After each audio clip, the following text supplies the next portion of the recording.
Oke, di video kali ini gue akan bahas ya. Ini gue bakal bahas sesuatu yang berbeda, yaitu pelajaran termahal gue di tahun 2025. Jadi gue ada kumpulin ya 11 poin di sini yang gue pengen bahas ke kalian.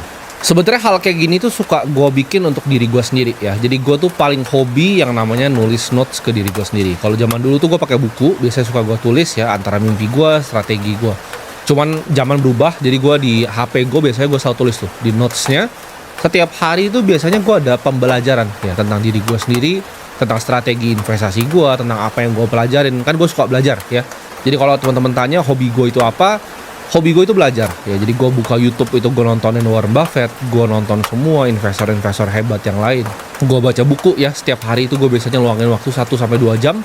Tapi gue nggak cuma sekedar baca ya, tapi gue juga suka simpulin kira-kira hal-hal apa nih yang gue dapetin dari situ. Dan gue rasa ini adalah rangkuman supaya kalian bisa belajar nih dari pengalaman gue, karena dari 2025 ini tahun yang paling merubah hidup gue gitu. Ini tahun dimana gue paling banyak belajar, dan gue rasa dari ratusan ya bahkan mungkin sampai 400 poin yang gue catat di notes gue, ini gue simpulin ke 11 yang paling penting, dan menurut gue ini akan jadi sangat bermanfaat untuk kalian semua ketika kalian benar-benar mengerti gitu maksud dari gue ini apa. Jadi kalian bisa belajar dari pengalaman gue, kalian bisa belajar dari poin-poin gue supaya kalian bisa jadi orang yang lebih bijaksana. Pelajaran pertama ya yang gue pengen share ini mahal di hidup gue, karena gue belajarnya sangat-sangat lama, bahkan gue nggak pernah bener-bener mengerti sampai tahun 2005. Yaitu untuk keep things simple. Ya. Jadi pelajaran yang gue petik, ini pelajaran pertama yang gue petik, adalah ketika lu melakukan sesuatu. Manusia itu melakukan sesuatu, mereka suka yang kompleks. Mereka meribetkan segala sesuatu. Ini nggak cuma di investasi, ini nggak cuma di bisnis, ini juga cuma di hidup. Ketika gue belajar tentang simplifikasi ini, hidup gue berubah total. Gitu.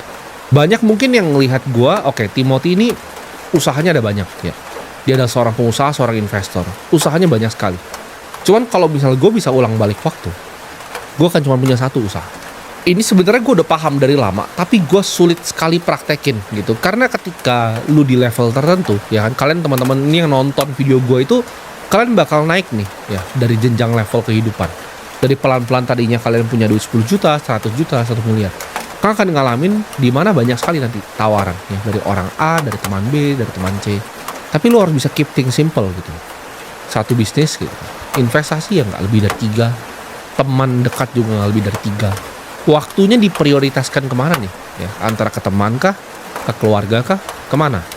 Kadang kita tuh nggak perlu bikin banyak sekali keputusan ya dalam 1 tahun.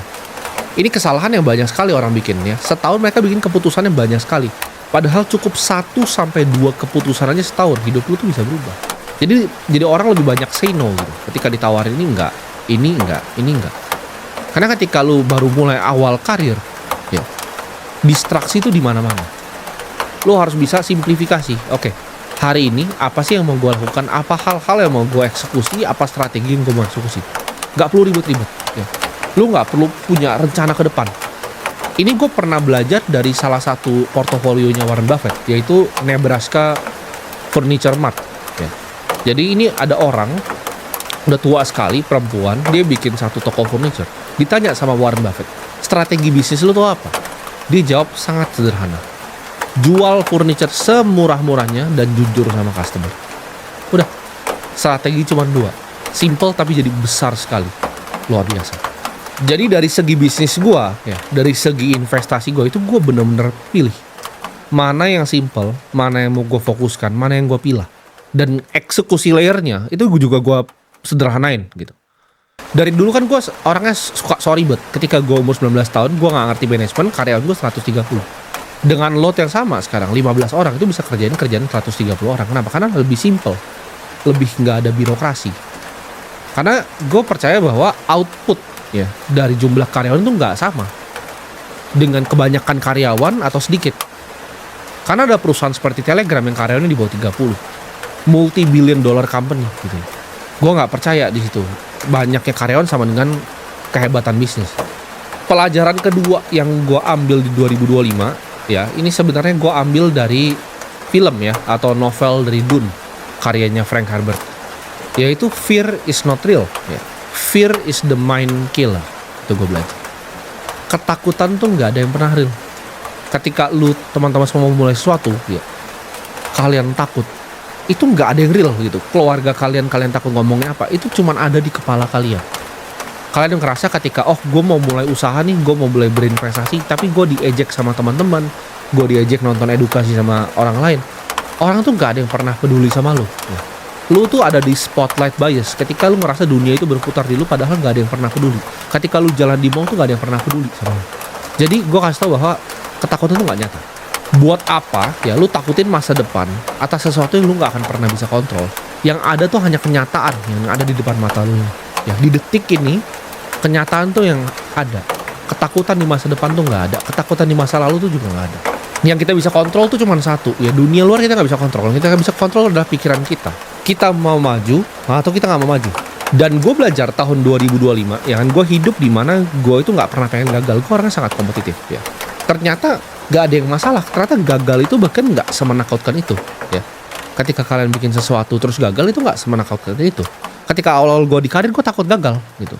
Tapi gue pernah bikin startup, ya, dipuja satu Indonesia, sampai masuk penghargaan di luar negeri segala macam, ya, mau diinvest sama salah satu venture capital paling besar di dunia, investornya Apple. Umur 19 tahun, orang bilang semuanya golden boy, lalu hancur, ya, semuanya hancur. Dan gue rasa ya not so bad gitu, kegagalan. Gue bisa belajar banyak dari hal itu, dan gue bisa lompat lebih jauh. Jadi 3 langkah mundur untuk 30 langkah ke depan, itu gak masalah. Gue selalu takut gitu kan, gimana kalau misalnya tahun ini investasi gue, portofolio gak bertumbuh gitu kan. Gue punya target, gue pengen bikin dana abadi, gimana kalau ini gak tercapai. Tapi setelah gue pikir-pikir, gak semua faktor gitu bisa kita kontrol. Semua itu ada waktunya, ya. Fear is not real, ketakutan gak nyata. Yang penting kita berani untuk maju. Pelajaran ketiga, ya, yang gue dapat adalah gak apa-apa untuk ketinggalan sesuatu, ya. Memang kadang ada bus yang ketika lu ketinggalan tuh, wah anjing, bisnya ninggalin gue nih. Kadang lu ngerasa iri, ya, karena dunia ini tuh gak digerakin sama yang namanya keserakahan. Dunia ini semuanya berputar itu di iri hati, ya. Envy itu lebih kuat dibanding greed. Greed itu adalah keserakahan. Kenapa negara itu perang? Kenapa terjadi segala sesuatu di dunia ini? Karena manusia itu iri hati dengan manusia yang lain. Kenapa terjadinya demo? Kenapa terjadi semua hal itu bisa dijelaskan karena iri hati. Di sini gue belajar tahun ini bahwa nggak apa-apa untuk ketinggalan. Ketika gue ngobrol sama teman-teman gue, mungkin yang di luar negeri, ya, mereka banyak yang catch artificial intelligence punya kenaikan. Gue pernah duduk, ya, di meja ini, ya, seberang gue adalah partner gue, kita ngobrol bahwa kayak 2025 ini kayaknya AI ini eksponensial. Karena kita ikutin tuh dari GPT awal, ya, dari beta gue, pemakai gue nomor 10 mungkin, ya, nomor 10 orang pertama yang pakai ChatGPT di Indonesia. Gue lihat perkembangannya antara chatbot yang semi rusak, ya, 3,5 sampai sekarang 5,2 itu luar biasa. Ketika awal yang gue lihat di tahun 2025 awal aja, itu udah luar biasa jauh dibanding yang tahun 2022 akhir. Di situ gue percaya, oke, AI ini akan super cycle. Kita ngomong ke semua orang, kita ngomong ke diri kita sendiri bahwa AI akan super cycle. Tapi apakah kita berhasil nangkap itu? Jawabannya tidak. Gue bukan investor di Nvidia, gue bukan investor di Taiwan Semiconductor, gue bukan investor di ASML. Padahal gue udah tahu di depan mata gue bahwa ini AI super cycle. Gue bisa dapat kenaikan portfolio sampai 170% kalau gue percaya pada tesis gue sendiri. Tapi ketika gue lihat orang-orang teman-teman di luar negeri, ya, fund manager di luar negeri yang bisa berhasil gitu, apakah gue ada iri hati di situ? Tentunya gitu. Ya, gue ngerasa kok gue nggak cukup pintar untuk nangkap itu. Padahal gue udah tahu nih, gue udah hitung semuanya gitu. Oke, gue udah lihat nih, oke, ada kemungkinan nih. Gue udah lihat Google tuh murah gitu. Sebelum Warren Buffett masuk, gue udah sempat bahas bahkan di podcastnya bareng mentor gue, Pak Toto Sugiri. Gue udah lihat, oke, ini AI kan memang super cycle dari awal tahun. Cuman ketika gue lihat orang semua cuan-cuanan, akhirnya gue bisa menerima gitu. Nggak apa-apa untuk ketinggalan. Di situ gue belajar untuk oke, ya, orang lain untung, nggak apa-apa. Ya. Karena ketika kita timbul iri hati, nanti mau mengejar begitu yang udah tinggi, atau mau menggunakan derivatif, mau menggunakan leverage untuk mendapatkan hasil yang sama, menggunakan strategi yang lebih beresiko lagi seperti options dan lain-lain, percuma gitu. Jadi iri hati untuk orang yang cuman sedikit lebih kaya dari kita, itu menurut gue musuh, ya, di kehidupan. Pelajaran yang gue pelajari, ya, di tahun 2025, ya, ini keempat, ya, pelajarannya, yaitu orang itu lebih pengen dikasih kebohongan yang manis dibanding kejujuran yang pahit. Gue dari dulu punya mental frame ya untuk berpikir pada yang namanya first principle, prinsip pertama. Ketika gue mikir seperti itu, gue selalu pengen ngelihat dunia ini gimana caranya ngelihat dengan cara yang paling jujur. Tapi nyatanya nggak semua orang nih bisa dibukakan matanya akan kejujuran yang pahit. Mereka itu lebih baik dibohongin seumur hidupnya. Nah di situ gue belajar akan cara penyampaian gue. Apakah memang manusia ini lebih suka untuk dibohongin dibanding dikasih kejujuran? Gue sempat bilang ya, kalau misalnya AI itu akan ubah semuanya, dalam 20 tahun lagi itu manusia mungkin gak punya kerjaan, akan semuanya digantikan oleh AI dan robotics. Ini bukan gue yang ngomong, ini Elon Musk yang ngomong, Vinod Khosla yang ngomong, semua orang-orang terhebat di dunia yang ngomong ya, bahwa AI dan robotics akan gantiin semua pekerjaan kalian. Karena udah kelihatan di Cina aja sudah seperti itu gitu. Lu mau denial atau enggak, tapi orang lebih suka dibohongin seperti ini. Oh tenang saja, AI itu hanyalah tools. Itu buat orang yang pakai AI itu cuman ChatGPT gitu, cuman buat jadi chatbot. Karena dia orang-orang goblok nggak gitu ngerti cara kerjanya seperti apa. Mereka bukan tipikal orang yang kayak gua, yang kita bikin agentic AI kita sendiri gitu. Kita training model kita sendiri, kita tahu kapasitasnya itu sampai mana. Kalau lu cuma jadiin teman ngechat, gitu, lo ya memang keterbatasan intelektual memang goblok gitu. Tapi kalau lu ngerti cara nge-training AI, ya modelnya AI, lu bikin agentic AI sendiri untuk melakukan task-task lu kan tahu bahwa manusia itu nggak ada gunanya lagi gitu. Tapi ini kan bukan berarti ini apa yang gua mau. Sama seperti Elon Musk bilang bahwa dunia ini akan diubah dengan robotics. Ini bukan sesuatu yang dia mau. Ini sesuatu yang dia lihat. Sama. Gue bilang kayak gini ke kalian. Oke, lo harus jadi kaya sekarang karena nanti lu nggak dibutuhin lagi lo sebagai manusia. Itu bukan berarti gue mau hal itu terjadi. Itu kejujuran yang gue lihat. Apa yang gue mau terjadi dengan apa yang gue lihat ya dua hal yang berbeda dong. Yang gue mau terjadi dunia ini utopian gitu kan. Semua gedung-gedungnya bagus, semua orang pintar, tapi kan nyatanya enggak. Dunia ini cuma digerakin oleh segelintir orang gitu. Kebanyakan orang di dunia ini tuh bego. Nah, tapi itu kejujuran yang nggak banyak orang mau telan gitu. Bahwa manusia itu memang mungkin diciptakan berbeda gitu. Kapasitasnya ada yang lebih tinggi, ada yang lebih pendek. Itu kenapa ada yang jadi pemimpin, ada yang jadi pengikut. Tapi ini kan kejujuran yang dunia ini nggak mau orang dengar. Ya, mungkin sangat tabu untuk bilang bahwa manusia diciptakan udah dari lahir udah beda gitu. Tapi itu yang gue belajar ya, sifat manusia sangat unik. Ternyata mereka lebih suka dibohongin dibanding kejujuran. Tapi di sini gue akan bikin stand gue karena value hidup gue adalah kejujuran. Gue lakukan semuanya dengan kejujuran. Jadi walaupun lu pada sukanya dibohongin ya sama semua orang di sini, gue kan jadi satu-satunya gitu, orang yang jujur. Gue akan bilang yang gue lihat tuh apa, seapa adanya gitu. Karena itu adalah value yang gue tanam dan itu value hidup gue. Pelajaran kelima yang gue ambil ya, ini penting ya. Sulit untuk melakukan sesuatu yang bosan berulang-ulang. Mulai bisnis baru, mulai hal baru itu selalu exciting ya, selalu semangat. Lu kalau mau buka bisnis baru tuh semangat, lu mikir konsepnya, mikir hiring awalnya segala macam. Cuman kadang bikin bisnis baru tuh bukan hal yang paling ideal dan optimal gitu. Ada kalanya sesuatu yang memang repetitif itu ketika lu lakukan, lu akan achieve yang namanya mastery ya, keahlian. Gue itu kadang suka iri ya, gue bahkan kalian kan suka tanya, gue tuh apa sih yang gue iri? Gue tuh iri sama beberapa chef. Kalian mungkin bingung sih. Kalau kalian tanya aktivitas gue tuh kalau udah nyantai itu ngapain? Ya misalnya gue lagi malam, gue lagi makan, apa sih yang gue nonton? Gue tuh suka nonton ya, mungkin Michelin 3-star chef gitu, di sushi, di omakase di Jepang. Gue suka ngeliat mereka gimana mereka itu udah kerja selama 45 tahun, udah tua gitu ya. Tapi setiap hari mereka selalu coba cari sedikit aja hal yang mereka bisa improve dari seninya mereka. Di situ gue iri, kok gue nggak punya dedikasi terhadap sesuatu seperti itu. Gue masih ngerasa gue tuh scatter, gue masih ngeliatnya banyak hal. Mereka itu cuma datang ya, mereka prepping dari mungkin jam 8 pagi gitu. Gue bisa melihat passionnya gitu. Bahkan ketika gue datang ke restoran-restoran seperti itu, ketika misalnya mereka bikin sashimi dari ikan hiu gitu, mereka akan tunjukin, oh ini farm shop-nya nih kayak gini, ini farm wasabinya. Mereka tunjukin di handphone karena begitu passionate mereka terhadap bidang yang mereka geluti.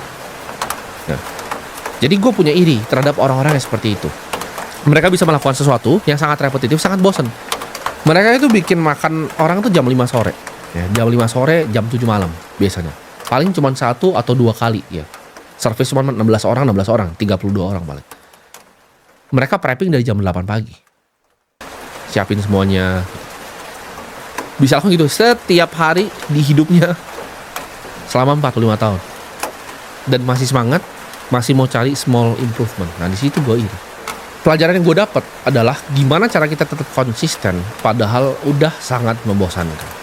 Pelajaran keenam yang gue ambil, yaitu lakuin yang terbaik ya. Kadang kita sebagai manusia, kita pengen ada yang tepuk tangan ketika kita bekerja, ya kan, kita bekerja keras, kita ngerasa oke, ini kita udah kasih semuanya nih tahun ini. Kita pengen ada yang tepuk tangan di samping gue, hebat sekali kamu Timothy, udah kerja sangat keras. Tapi nyatanya dunia itu nggak seperti itu ya, nggak ada yang peduli sama lu. Nggak ada yang peduli sekeras apapun lu kerja, cuma diri lu sendiri.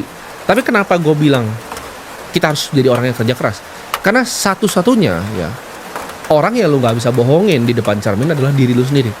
Ketika tahun ini ya, misalnya hasilnya nggak optimal nih ya, cuman lu ngerasa bahwa oke, gue udah kasih 100% ya, walaupun nggak ada orang yang nonton, nggak ada orang yang tepuk tangan, nggak ada yang lihat, gue udah kasih 100% keringat dan darah gue bisa tutup tahun 2025 ini dengan bangga.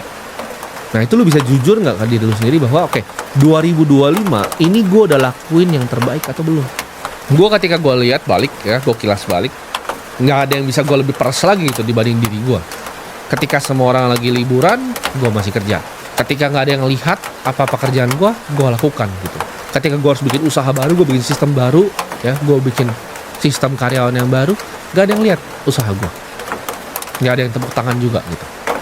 Cuman diri gue merasa bangga terhadap diri gue sendiri bahwa oke, tahun ini gue udah lakukan yang terbaik. Disiplin itu memang bosan, tapi penyesalan tuh lebih menyakitkan. Kalau lu ujung-ujungnya tutup tahun dengan nyesel, oke, kayaknya gue nggak lakuin yang semaksimal itu, lu akan mendapat yang namanya penyesalan ya. Jadi mendingan disiplin dibanding menyesal. Nah ini juga mungkin pelajaran yang untuk orang seperti gue ya, untuk orang yang suka berpikir seperti gue, ini jadi pelajaran yang sangat sulit untuk ditelan ya, yaitu kadang di hidup ini tuh nggak perlu banyak ide. Gue itu setiap kali mau tidur selalu ada 1000 hal di kepala gue gitu. Tapi dunia ini kadang nggak butuh banyak ide sebenarnya. Mereka cuma butuh 1 atau 2 ide yang kita eksekusi sampai ujungnya. Spesialisasi adalah jalan untuk sukses. Ini mau siapapun ngajarin untuk jadi generalis itu menurut gue cuma orang-orang bodoh yang IQ-nya rendah. Kenapa? Karena ini udah diciptakan dari zaman dulu. Ini teori ekonomi dari zaman dulu ya, yaitu division of labor. Dari zamannya Adam Smith. Manusia ini problem yang udah diselesaikan oleh manusia ya. Ketika lu jadi generalis, lu yang bikin semuanya, bajunya, kancingnya, dan lain, produktivitasnya nggak efisien. Sedangkan kalau lu cuma fokusnya bikin kancing, lu cuma bikin kain, efisien ya. Ini problem udah solve. Jawabannya spesialisasi atau generalisasi ini udah selesai ya. Udah 100% spesialisasi yang menang. Karena ketika lu punya spesialisasi, lu punya yang namanya competitive mode. Lu tahu sesuatu tentang industri itu lebih dalam dibanding orang yang sebelahnya. Kadang-kadang ketika lu jadi generalis, lu bor sumur kecil, bor sumur. Lu gak ngerti apa-apa. Sedangkan kalau lu bor satu tapi dalam banget, lu tahu sesuatu tentang sumur ini yang orang-orang sini nggak tahu. Itu jadi competitive mode lu yang mendapat, lu bisa jadi punya yang namanya economic advantage. Eksekusi itu selalu lebih penting dari ide ya, dibanding lu punya ide kedua, ide ketiga. Kenapa lu nggak eksekusi ide pertama sampai sempurna? Ketika lu misalnya punya 4 ide ya, ide A, ide B, ide C, ide D ya, ini 20/5% lu bagi otak lu dan waktu lu ke A, B, C, dan D 25%. Mendingan mana ya, idenya dibagi 4 begitu, 25% otak dan waktu lu dan kemampuan lu, atau 100% di satu? Ya pasti jawabannya 100% di A. Ide A yang akan berhasil ya. Lu nggak butuh banyak ide. Warren Buffett, Charlie Munger cuma bikin 1-2 ide per tahun ya. Lu mungkin lihat investasi banyak, cuman itu hasil dari puluhan tahun, 1-2 tahun. Dia itu dibayar untuk judgementnya ya, kemampuan dia untuk menilai gitu, mana investasi gue yang mau gue taruh. Kenapa dia nilainya segitu hidupnya ya. Berkshire dari perusahaan sebesar itu gitu, 1 triliun US dollar gitu, ribuan billion dollar, itu dibayar karena judgementnya beliau akan 1 dan 2 ide setiap tahun. Gue belajar ini dengan cara yang salah. Kadang gue denial ya, gue pikir gue punya kemampuan lebih dari yang gue bisa ngejagel lebih banyak bola gitu. Tapi nyatanya manusia itu nggak ada yang spesial. Mereka cuma bisa jadi satu ya. Kalau lu mau bikin Apple kayak Steve Jobs, saya bikin Apple gitu. Lu mau bikin Amazon, bikin nggak semua orang kayak Elon Musk gitu kan, bisa bikin SpaceX, Tesla, dan lain-lain. Fokus ke satu hal dan jadilah yang terbaik di hal itu. 1 tendangan ya kita latih 1000 kali, dibanding 1000 tendangan kita latih sekali. Pelajaran ke-8 ya yang gue dapat adalah yang lu bisa kontrol tuh hanyalah diri lu sendiri. Lu nggak bisa kontrol apapun di luar. Penderitaan ya, ini gue belajar nih, penderitaan selalu datang dari lu melawan realita. Lu harus lihat hidup itu mengalir gitu. Ketika lu lihat hidup itu mengalir, Realita yang dikasih di depan muka lu nih, ketika lu udah bikin keputusan investasi, oke gue investasi ini, cuman akhirnya lu dikasih minus 20% itu. Emang lu gak bisa kontrol, ada faktor ekonomi makro, faktor luar yang lu gak bisa kontrol. Lu udah melakukan PR lu udah due diligence, tapi lu tetap rugi. Ya jangan dilawan realitanya. Gitu. Oke, lu rugi, lu pikir, kenapa nih rugi? Kenapa saya salah? Apa sih yang saya lakukan mungkin salah? Apa sih hal yang mungkin saya nggak lihat? Karena market selalu benar. Lu pasti yang salah. Ketika lu terlalu ngelawan realita, kok nggak sesuai sih sama hasilnya? Yang lu bisa kontrol tuh adalah input lu terhadap sesuatu, ya. Lu bekerja, lu bisa tahu, oke, gue udah fokus, gue udah lakuin hal yang terbaik, gue udah nggak ada penyesalan, udah disiplin gue, tapi hasilnya masih nggak ada. Ya hasil lu memang kadang nggak bisa kontrol. Lu nggak bisa lawan realita bahwa hasilnya memang nggak ada. Lu nggak bisa lawan realita bahwa orang tuh ada yang lebih spesial dibanding lu di hidup ini, ada yang lebih pintar manusia di hidup ini. Ketika lu resist realitas seperti itu, lu akan jadi orang yang menderita. Itu dasarnya tuh dari semua penderitaan lah, yaitu orang-orang yang melawan yang namanya realita. Ketika lu benar-benar master diri lu sendiri, ya, lu benar-benar kuasai diri lu sendiri, dunia ini akan punya nggak bisa ngapa-ngapain. Dunia ini nggak bisa ngapa-ngapain terhadap diri lu. Dunia akan kehilangan kuasa terhadap diri lu ketika lu bisa nguasain diri lu sendiri. Ketika lu kerja nih, gue bilang tadi, ya lu terima aja hasilnya apapun tuh lu terima. Jangan punya attachment sama hasil. Itu yang bikin orang jadi gila. Mereka so pikir kalau gua ngelakuin A ntar dapat B. Nggak juga, kadang lu ngelakuin A lu nggak dapat apa-apa, atau lu dapetnya C, dapetnya D, nggak apa-apa. Yang penting lu lakuin yang terbaik dan detach gitu dari hasilnya. Pelajaran ke-9 yang gue belajar, ya, keinginan itu juga adalah akar dari penderitaan, ya, desire-nya manusia. Karena keinginan tuh nggak ada habisnya. Ini gue bisa ngomong ke lu, ya, dari orang yang punya duit ya mungkin 0,000039 dari dunia gitu. Di Indonesia mungkin gue 1 dari 280 juta. Di sini gue kasih tahu lu bahwa keinginan itu nggak ada habisnya. Manusia kan selalu mau ingin. Ketika lu kejar keinginan, hidup lu jadi hampa dan jadi kosong. Lu nggak akan dapat damai dari kepengen lebih banyak. Lu harus punya mental bahwa lu butuh lebih sedikit dibanding lu pengennya lebih banyak. Orang yang nggak punya keinginan atas dunia itu tidak bisa dikuasai oleh siapapun. Lu nggak bisa ditawarin oleh siapapun. Keinginan itu yang bikin orang ngejar sesuatu hanya karena egonya. Yang biasanya belajar dari sejarah, ini gue belajar banyak ya, keinginan orang yang udah punya banyak, keinginan yang terus itu dia masuk jurang gitu. Terjadi di banyak banget orang. Orang paling kaya di Roma, ya, Crassus, kepalanya dipotong akhirnya. Keinginannya kebanyakan, ya, ambisinya terlalu besar. Jadi kurangin keinginan lu kalau lu nggak mau jadi orang yang kosong. Pelajaran ke-10, ya, ini mungkin pelajaran yang paling aneh yang kalian dengar dari gua. Cuman ini sesuatu yang gue belajar, ya. Mungkin di akhir-akhir tahun ini ya gue belajar. Tapi gue percaya, ya, gue benar-benar percaya untuk mikir akan kematian itu bikin prioritas hidup lu itu lebih lurus. Ketika gue tahu ya suatu saat gue akan mati, ya, ketika gue sekarang kan umur 25 tahun, ya, gue mungkin lifespan-nya kalau kita rata-rata, ya, semoga lebih panjang, rata-rata itu 75 tahun Indonesia. Itu ada sekitar 50 tahun kan, 50 tahun berapa berarti sekitar hampir 600 bulan. 600 bulan tuh bukan waktu yang panjang. Ketika lu tahu bahwa suatu saat lu akan mati, lu akan punya prioritas hidup yang lebih jelas. Oke, apa sih yang benar-benar matters di hidup ini? Yang benar-benar matters adalah apa? Oke, gue punya pekerjaan yang meaningful, gue punya pekerjaan yang memang gue senengin, ya, gue suka main gamenya di market, gue suka main gamenya akan media ini semua, gue rasa gue suka jadi bermanfaat untuk banyak orang, ini meaningful untuk gue. Oh, apalagi, oh, punya hubungan, ya, punya relationship dengan keluarga, dengan teman, dengan pasangan yang meaningful gitu. Jadi lu bisa benar-benar dissect mana yang penting dan mana yang nggak penting di dunia. Lu punya pekerjaan yang meaningful, lu punya relationship yang meaningful, apalagi yang lu butuh gitu. Nggak ada lagi coba. Itu bikin gue berani juga untuk ngambil resiko. Kenapa? Karena gue rasa oke, sebentar gini, dengan apa yang gue mau capai sebentar nih di hidup gue, ya udah, gue harus lakukan yang terbaik, ya. Ketika lu sadar bahwa orang-orang sekitar lu tadi gue bilang kan relationship, work itu bakal ada yang mati gitu suatu saat nanti. Jadi kalau ingat akan kematian itu akan terjadi, lu akan jadi bisa appreciate waktu present, ya. Makanya namanya present kan, hadiah kan, saat ini gitu. Ketika lu sama orangnya, lu nggak mikirin tentang masa depan, lu mikir tentang apa yang terjadi di depan lu. Karena lu tahu bahwa momen-momen itu nggak selamanya ada di hidup. Ketika lu tahu bahwa kematian itu adalah kepastian, hidup lu akan jadi lebih clear, hidup lu akan jadi lebih jelas, kepala lu akan jadi lebih jernih. Dan lu nggak akan jadi orang yang suka sia-siain waktu. Dan ini pelajaran terakhir yang gue dapat, ya. Ketika ini pelajaran ke-11, pelajaran terakhir. Ketika gue jadi orang yang lebih tenang, gue itu jadi orang yang lebih berbahaya. Karena kenapa? Ketika gue tenang, gue bisa lihat semuanya dengan clear. Gue bisa lihat strategi dengan clear. Gue bisa lihat semua orang dengan clear. Ketika gue tenang, ketika gue nggak menggebu-gebu, justru gue bisa lihat semuanya dengan jelas. Salah satu hal terbaik yang gue lakukan tahun ini adalah ya, sometimes lu cuma perlu duduk di pantat lu dan mikir. Gitu. Itu bukan nganggur. Lu baca buku, lu konsumsi informasi. Ya, ini idola gue ya, Warren Buffett dan Charlie Munger selalu bilang, kadang mereka cuma sit dan think. Karena yang mereka dibayar, mereka bisa kaya sekali itu karena judgementnya betul, wisdomnya betul.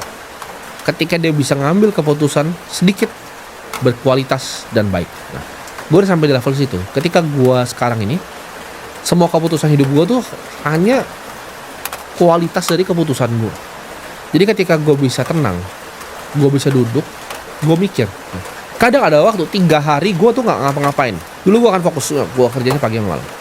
3 hari itu gue benar-benar cuma duduk, gue mikir, judgement gue ini harus seperti apa, strategi gue harus seperti apa, apakah ini keputusan yang bijak atau tidak. Di situ semua jadi clear.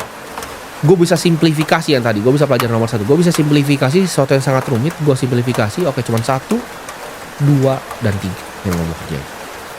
Tahun ini pun yang gue mau kerjain itu cuma 1 hal. 1 gitu. 2 dan 3-nya bahkan gue pikir, kayaknya yang nomor 1 ini menghasilkan 80% power rule, ya kan, Pareto. 80% outcome-nya akan dihasilkan oleh 20% effort gue di satu hal ini. Oke. Tahun 2026, gue akan cuma eksekusi 1 hal sampai titik ujungnya. Dan gue bisa lihat tuh dengan gue tenang tadi mana yang bisa difokusin dan mana yang enggak. Ya. Jadi semoga video ini bisa jadi bermanfaat untuk kalian. Kalian bisa pelajarin ya dari pelajaran-pelajaran termahal gue yang di tahun 2022.